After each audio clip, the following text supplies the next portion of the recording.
오픈런이라는 게 여러분은 무슨 뜻인지 아시죠? 문을 열자마자 팔려고 하는 제품이 동나는 걸 말합니다. 일반적으로 명품에서 많이 있었죠. 그죠? 명품에서. 명품이 한정으로 판매를 하니까 새벽부터 백화점 앞에 장사진을 치는 거예요. 그거 살라고. 예. 저 뒤에 만약에 번호표가 뒤면 사지도 못합니다. 그런데도 혹시 살 수 있을까 줄을 서 있는 게 오픈런입니다. 근데 그 오픈런이 말입니다. 야, 저는 진짜 놀랐습니다. 예적금에서도 나타났습니다. 예적금에서. 여러분 이거 한번 보세요. 이게 서울 대림동에 있는 새마을 금고 앞입니다. 보시는 것처럼 줄이 엄청 서 있습니다. 줄이, 그죠? 줄이 엄청 서 있죠. 이게 말입니다. 오전 7시에 갔는데 60번을 받았대. 60번. 번호표가 60번. 그런데 60번은요. 줄 서 봤자라고 이야기를 하니까 이제 돌아가세요. 여기는 50번까지밖에 안 됩니다. 이렇게 이야기하니까 돌아갈 수밖에 없었다는 거예요. 돌아갈 수밖에. 참 이런 것을 보면 여러분, 야, 세상이 참, 예, 아무리 말입니다. 경기 침체라고 이야기한다고 하더라도 이런 일도 벌어질 수 있구나. 저는 이렇게 생각을 합니다. 그러면 여러분, 이런 오픈런이 왜 벌어질까요? 예, 이게 은행의 어떤 문을 열자마자 최악으로, 최악이 아니라 줄을 엄청나게 서게 되는 이거 말입니다. 이게 말입니다, 여러분. 결국 말입니다. 이자가 크니까 많은 사람들이 모이는 겁니다. 보시는 것처럼, 이게 이자가 많아집니다. 정기적금 1년짜리가 5%고요. 경기 서부 새마을금고가 그렇습니다. 정읍 새마을금고는 정기적금 3년이 6%입니다. 새진해 새마을금고는 정기적금이 6개월에 여러분 4%입니다. 이게 서울 대림동 새마을금고도 마찬가지입니다. 이게 5%의 금리를 준다고 하니까 줄줄이 줄을 섰던 거죠. 5%. 야, 진짜 대단한 것 같아요, 저는요. 이런 걸 보면서 말입니다. 시중에 돈이 얼마나 많은가, 저는 이것도 생각하게 됐습니다. 통화량이 지금 역대 최대잖아요. 돈을 투자할 곳이 없어서 지금 솔직히 미친다 이렇게 이야기할 정도예요. 어디에 투자합니까? 요즘 같을 때. 주식에 투자합니까? 부동산에 투자합니까?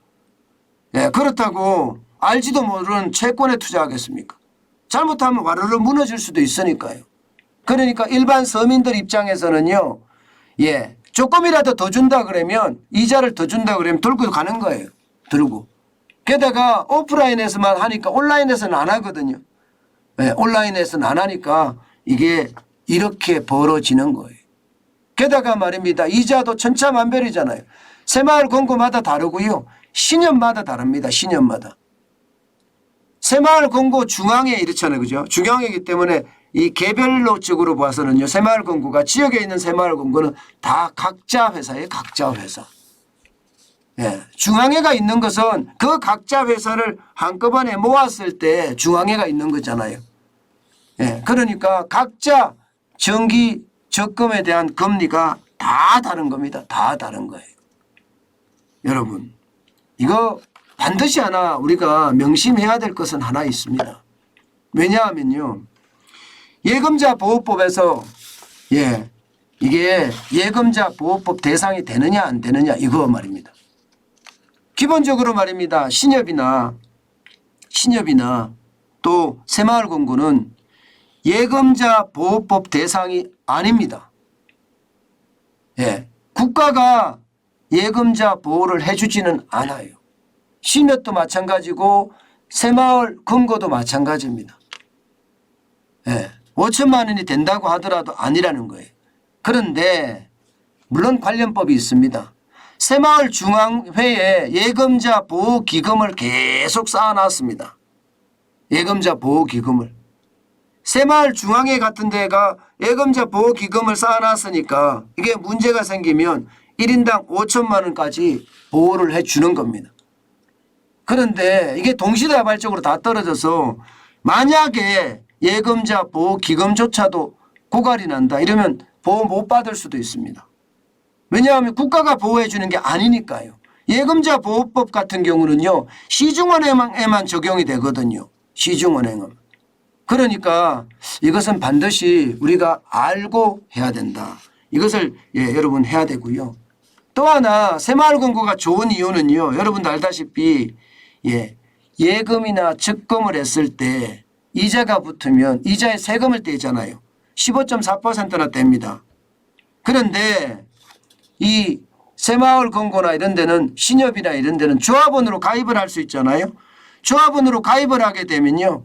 3천만 원 한도 내에서는요. 1.4% 농특세 농특세만 떼고 안 뗍니다. 그래서 사람들이 이건 세금까지도 안 떼니까 새마을금고가 좋아. 그렇게 생각해서 굉장히 몰리는 겁니다. 실제로 말입니다. 여러분 몰리는 거 보면 역대 최고 역대 최고. 지금 몰리는 게 말입니다. 5월 현재입니다. 새마을금고는 158조 9천억 원이에요. 158조 9천억 원. 진짜 많죠. 신협도 107조 1천억이나 됩니다. 107조 1천억 원.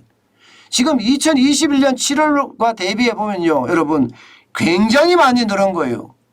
이게 전체적으로 합쳐봐도 말입니다. 이게 1월 말 올해 1월 말 현재로 보면 올해 1월 말 현재입니다. 올해 1월 말 현재 247조 7천억 원이냐 두 개를 더하면요.